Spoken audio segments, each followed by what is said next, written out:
Inna syani'aka, sesungguhnya orang yang benci padamu, huwa, dia orang, iku al-abtaru, abtar, orang yang putus, maksudnya putus dari rahmat Allah. Sesungguhnya kami Allah memberi kepadamu Muhammad telaga Kausar. Maka sholatlah sholat Idul Adha, niati karena Allah, dan menyembelihlah korban. Sesungguhnya orang yang benci padamu, dia adalah abtar, orang yang putus dari rahmatnya. Abtar itu adalah kalau bahasa Jawanya cures. Sebetulnya istilah abtar itu putus dari keturunan laki-laki. Karena waktu itu Nabi Muhammad diolok-olok oleh orang kafir Quraisy, seperti Ka'ab bin Ashraf dan orang-orang kafir Quraisy yang lain, seperti Abu Lahab. Nah, mereka mengolok-olok Nabi bahwa Nabi itu tidak punya keturunan laki-laki. Ya, delalah saudara, ketika Nabi punya anak laki-laki meninggal dunia di usia yang masih kecil.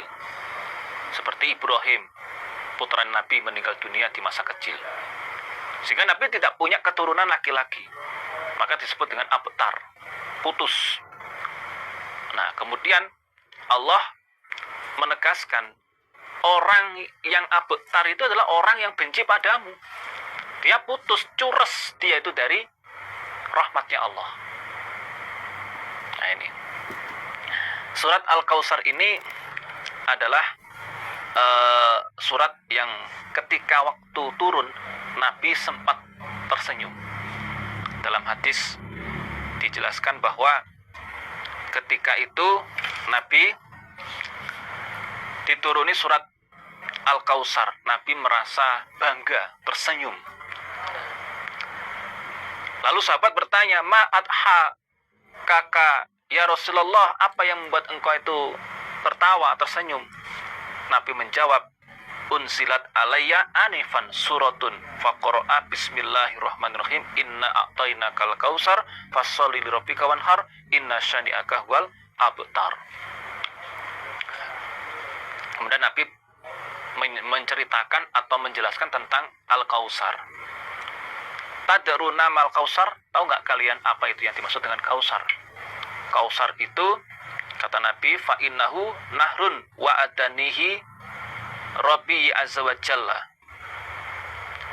alaihi khairun kasir wa haudun taridu alaihi ummati yaumal qiyamah aniyatuhu adadun nujum wa yukhtalaju al-abdu minhum fa'akulu Rabbi innahu min ummati fayakulu tadri ma'ah dasat ba'daka.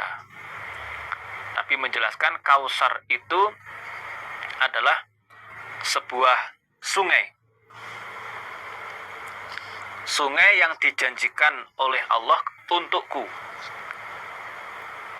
Nah, di sungai itu khairun kasirun, banyak kebaikannya, sungai yang penuh dengan kebarokahan.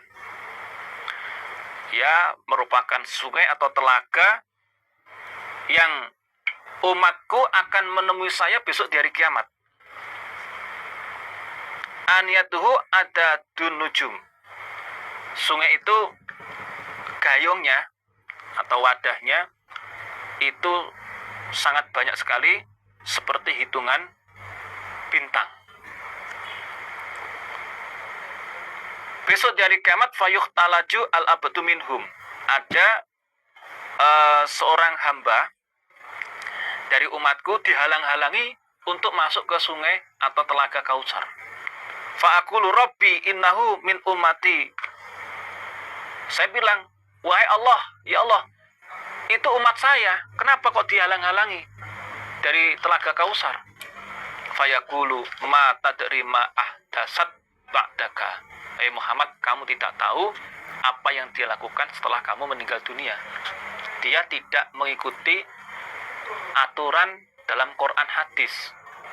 Dia tidak mengikuti sunnah kamu. Sehingga dia tidak bisa masuk di Telaga Kausar. Nah, hadis ini saudara menunjukkan bahwa yang pertama, Nabi merasa bangga, senang ketika dituruni surat Al-Kausar. Karena di situ ada telaga yang diperuntukkan Nabi. Dan yang kedua, di Telaga Kausar itu adalah tempat di mana Nabi akan menemui umatnya. Dan yang ketiga, ternyata yang bisa masuk di Telaga Kausar adalah orang-orang istiqomah dengan aturannya Nabi. Orang-orang yang istiqomah konsisten dengan Quran dan Sunnah.